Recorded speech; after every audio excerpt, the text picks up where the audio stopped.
There are two levels to the Wiccan understanding of deity. The first is personal, the second is universal. On a personal level, we approach deity as an entity with which we interact through words and actions, and with whom we maintain a personal relationship. At this level, we give deity many names and faces, and interact with deity through these.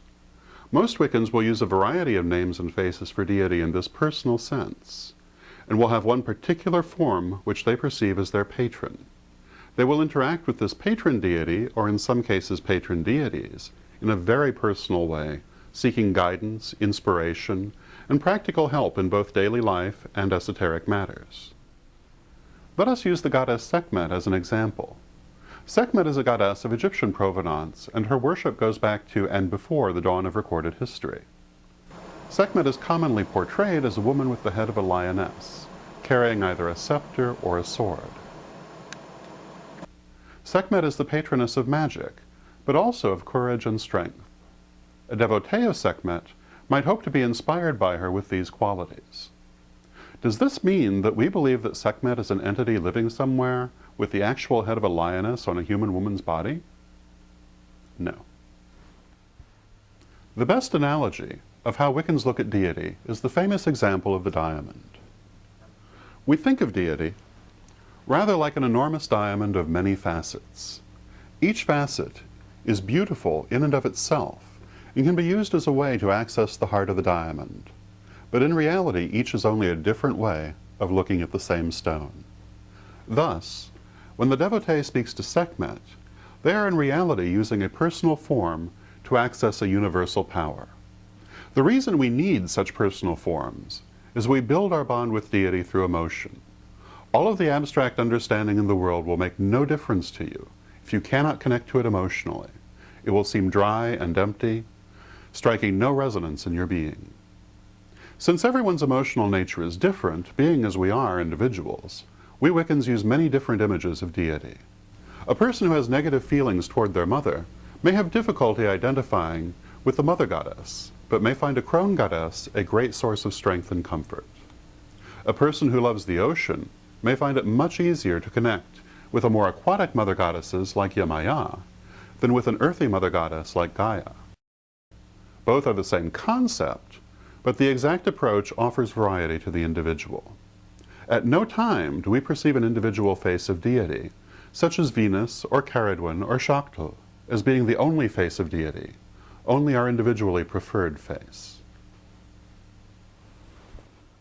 Also, it must be remembered that we live many lifetimes through reincarnation. Sometimes we resonate very strongly to a particular face of deity because we have interacted with deity through that face in previous lifetimes. Thus we might be drawn to Isis, for example, because we have in previous lifetimes been a devotee of Isis. The second way in which Wiccans look at deity is universal. We acknowledge that the true nature of deity is beyond all names and forms, and indeed, perhaps beyond all mortal understanding. As our personal images of deity are the facets, so universal deity is the diamond. Wiccans believe that any one name or form for deity can never possibly encompass all the nature of universal deity, but can only serve to limit our understanding of it. Because of this, we regard monotheism as an extremely primitive and limiting point of view. Rather, we use our personal images of deity symbolically to help us understand the nature of universal deity, using myth as a tool to illustrate the qualities and processes of universal deity, without ever imagining that a single view can encapsulate the whole nature of the divine.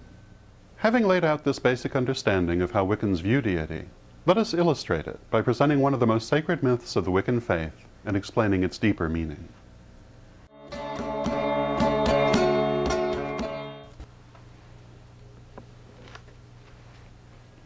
One of the most sacred pieces of Wiccan literature is the Vangelo de Stregae.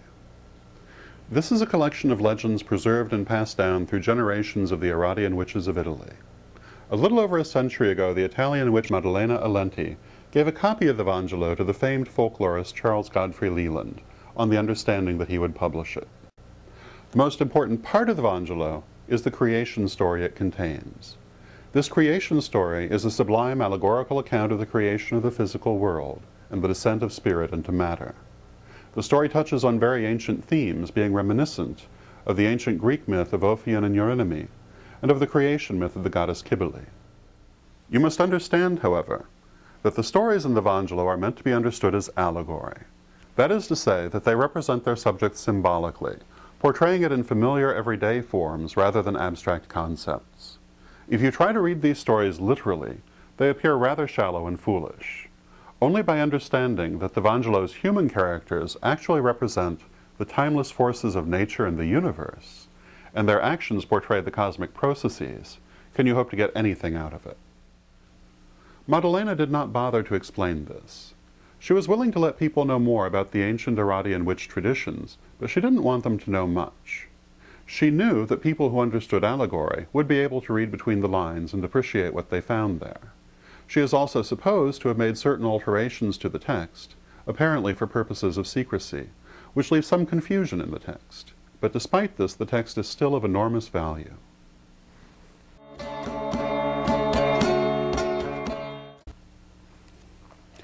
According to the Vangelo de Stregae, Diana was the first created of all creation. In her were all things. In other words, Diana, or goddess, is primeval deity. She existed before the first beginning as chaos, God without form existing in a void, and having within herself the seeds of all things, both spiritual and material, all mixed up together without order or definition.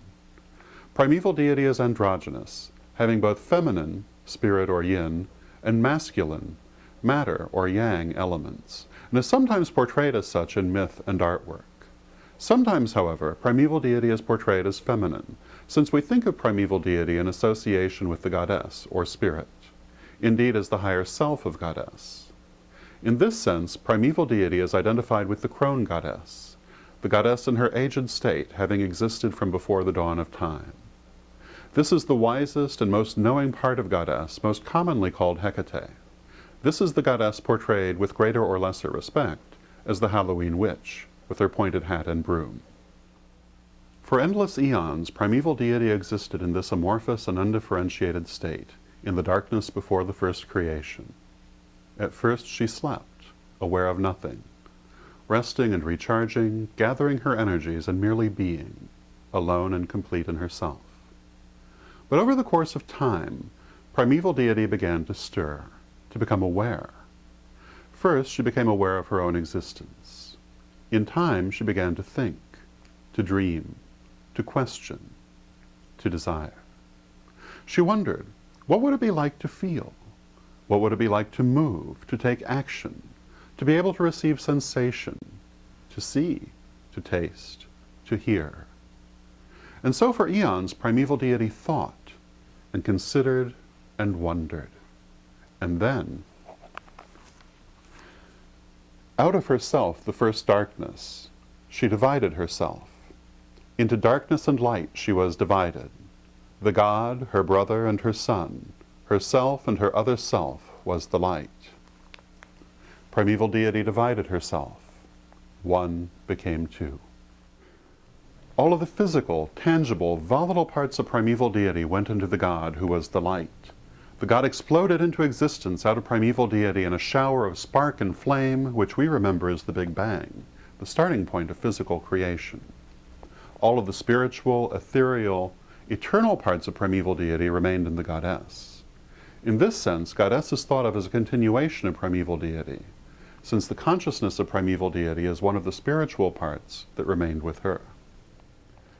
And the God spread out in all directions through the primordial void, a blaze of light and superheated matter. In time, his fire would cool into stars, and from stars to planets. As this happens, the vibration of the matter slows. It becomes more dense, seemingly solid. This slowing, cooling, and solidifying is described as falling into matter. Symbolically, the God is described as having fallen into 7 planes of existence. Some people say that there are more, but then the divisions are not as exact as all that. So the number is not so important as the concept. 7 planes is the ancient number based on the idea of the 7 Ptolemaic planets, that is, the sun, moon, and those planets visible with the naked eye.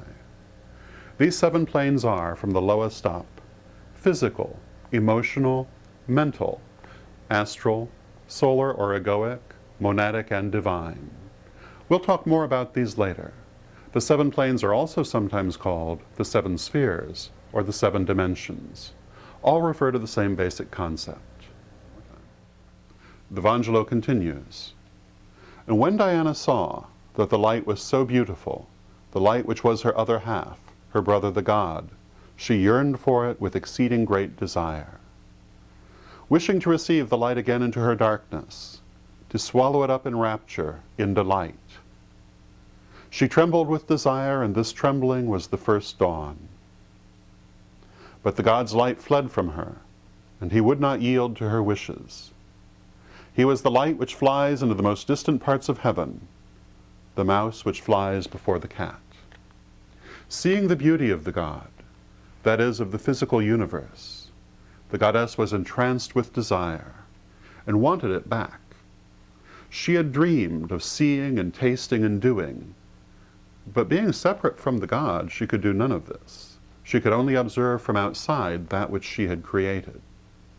The goddess wanted the experiences she had dreamed of, and so she desired to take the created universe back into herself. But it wasn't that easy.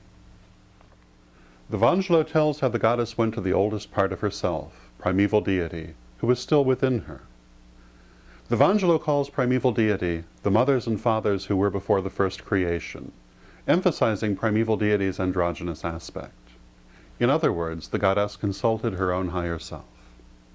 In many ancient myths, notably the story of Demeter and Persephone, this same process is shown as the goddess entering Hecate's cave to take counsel of the eldest and wisest part of deity. In the Vangelo, Diana asked primeval deity how she could reunite with the god. How could spirit take matter back into itself? And the ancient one, primeval deity, the goddess' own higher self, answered in this way. To rise, you must fall. To become the greatest of all goddesses, you must first become a mortal. In other words, it was not possible for spirit simply to take matter back into herself. If the goddess wished to reunite with the god, to be one with matter and experience it, she had to enter into the physical world. Only in that way could goddess and god reunite. And so Diana fell. That is to say, she descended through the 7 planes to the physical. She did this by dividing off parts of herself, the many souls, which she sent into the physical, placing them into physical forms. Each soul was to lead many lifetimes, going through many physical forms in the process. Seeing this now, you are one of the lifetimes of one of those souls, which are part of the great goddess. We are her children, and also children of the god, for our existence is the accomplishment of their union. The Vangelo describes this process in extremely symbolic terms. It tells how Diana took the form of a cat, the soul entering into material form, and in this way got close to the god, then resuming her own form, made passionate love with him. And then, to maintain the union of spirit and matter, the goddess cast a spell. She sang a charm, and her voice was as the buzzing of bees. And then Diana sat at her spinning wheel and began to spin the thread of life. And the god turned the wheel. In other words, having placed soul into matter, the goddess used the power of sound, that is vibration, to set the universe as we know it into motion. Energy is what holds all things together, from subatomic particles to the very galaxies of stars. The vibration of that energy, its movement, sometimes described as frequency, is what makes it work and determines on what level it works. The denser or more physical a thing is, the lower its vibration or frequency is said to be. The more spiritual the energy, the higher its vibration is said to be. Vibration is comparable to sound, which can be a powerful magical tool. For this reason, the vibration of the universe, at differing frequencies through each of the 7 planes or spheres, is often described as the music of the spheres. Music and song have long been used in many spiritual traditions as a means of affecting the vibration of energy. Sound can be used in this way to disperse negative or unfocused energy, to break down psychic blockages, and to create or affect specific energetic forms. Sound is a very powerful tool precisely because sound, or vibration, is the very force the goddess used to set the wheel of life into motion. Called the goddess spinning wheel in the Vangelo de Stregae, the wheel of life is a very ancient concept. It is represented annually in the sacred wheel of the year, which you will learn about in Lesson 3. From this wheel, the goddess, spirit, spins the thread of life. It determines its nature, qualities, the lessons to be learned, and the things to be done and accomplished. The destiny, if you would. But the god, matter, or perhaps more precisely physical experience, turns the wheel. As goddess is the nature of life, the god is the process of living, the movement through the planes of existence. The goddess is the essential nature of the universe and life itself. She provides the divine spark which animates all things, but the god carries that spark forward. The god is lord of space and time, master of the temporal universe. In this aspect he is called the lord of the dance, for he leads the dance of life, facilitating experience and growth.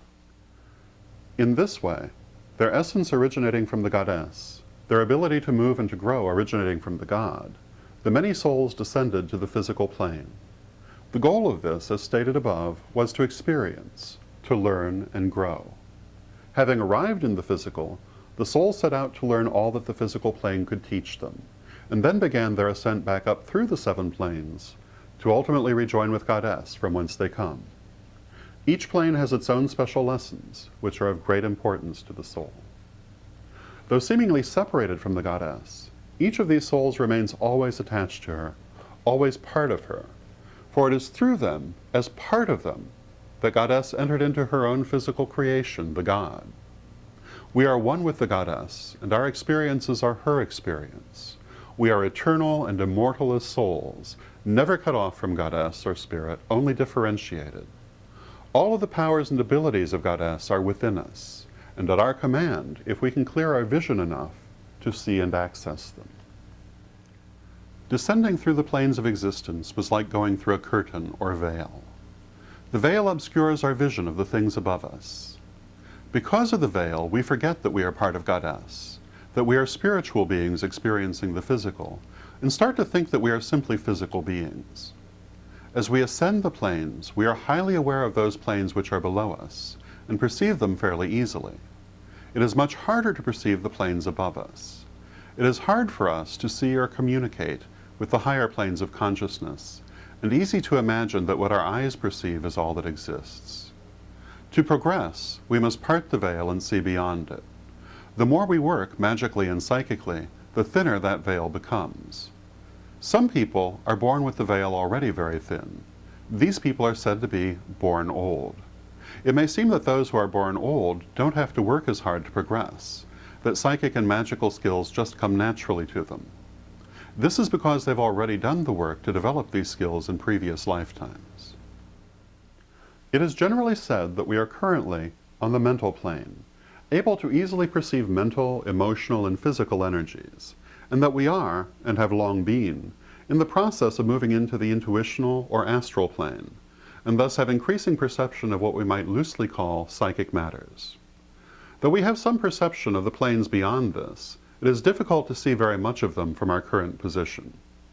Of course, as in all things, there are a variety of points of view on the subject of the planes or spheres of existence. This is the Correllian view.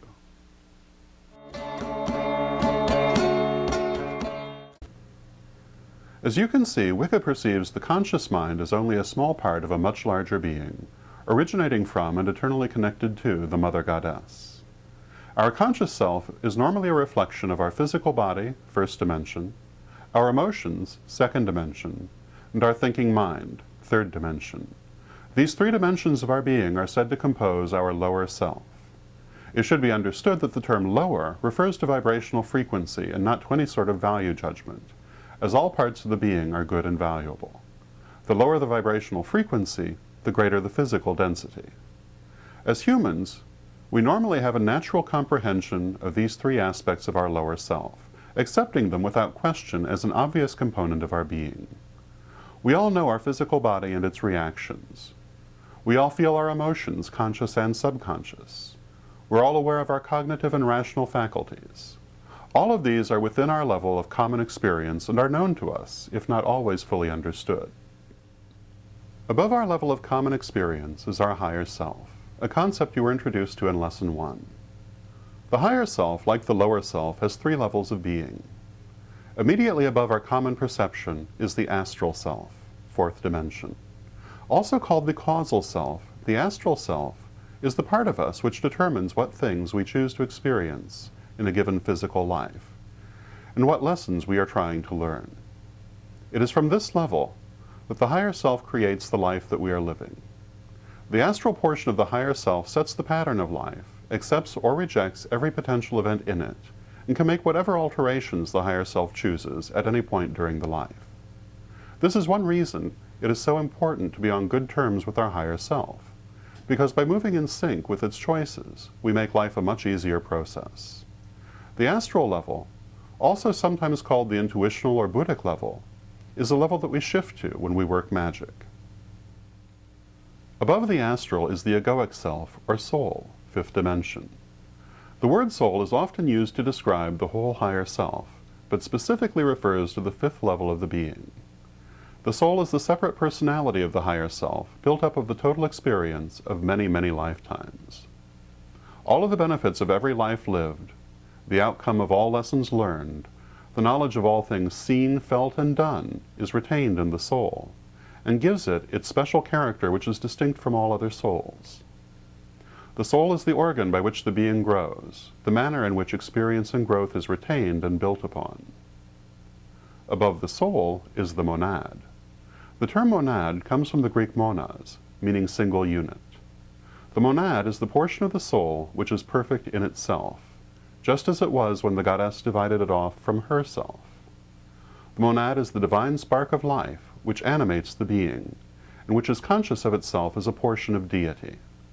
The monad is a separate portion of the goddess, but is essentially the same intelligence with no differentiation. The monad is individuated, but not differentiated from the goddess, and contains all of the attributes and qualities of the divine, while at the same time being separate unto itself. The monad is the motivating force of the being. Because of this, the monad moves always to the good, and is incapable of doing otherwise. The monad is a perfect microcosm of goddess, and remembers the time before the first creation when all was one. The monad also remembers the reason that it was separated off from the goddess, and because of this, has a natural desire to evolve and unfold, until it is one with the goddess again. These 3 parts form the higher self, of which we only become aware through effort. The astral self, which creates our life as we live it, deciding and arranging all that happens. The soul, which stores all of these experiences and is shaped by them. And the monad, the divine part of us, which sought those experiences and revels in them, but which also seeks eventual union with the rest of deity and a return to the primordial oneness. The final level of being, above the monad, is the goddess herself, 7th dimension. She is the single soul of the universe from whom all others ultimately come, and she is the very center of your being. All of creation branches off from her through the medium of the God. Goddess is the life. God is the living. Goddess is the essence. God is the manifestation.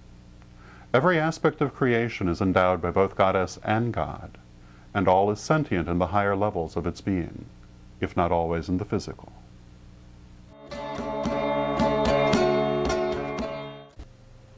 Now, as we said in Lesson 1, the universe is composed of energy. All these different parts of the being are composed of energy. You and every level of yourself are composed of energy, as is everything around you. Energy reacts to thought and emotion. That is why, by rising to your higher self, specifically the astral level, you can affect and control energy, i.e., work magic. This is also why energy affects you, and why cleansing and releasing is so important. There are other ways in which you can be affected by energy, besides holding excess energy after psychic and magical work. The energy of certain times and places has an effect on people, as does the energy of certain objects, such as gemstones to use a well-known example. By aligning with these energies and working with them, you can increase and improve your own energy, and thus your psychic and magical abilities and their results in your everyday life. In Lesson 3, you will learn more about how these energies affect you and how you can best take advantage of them to aid in your personal spiritual growth.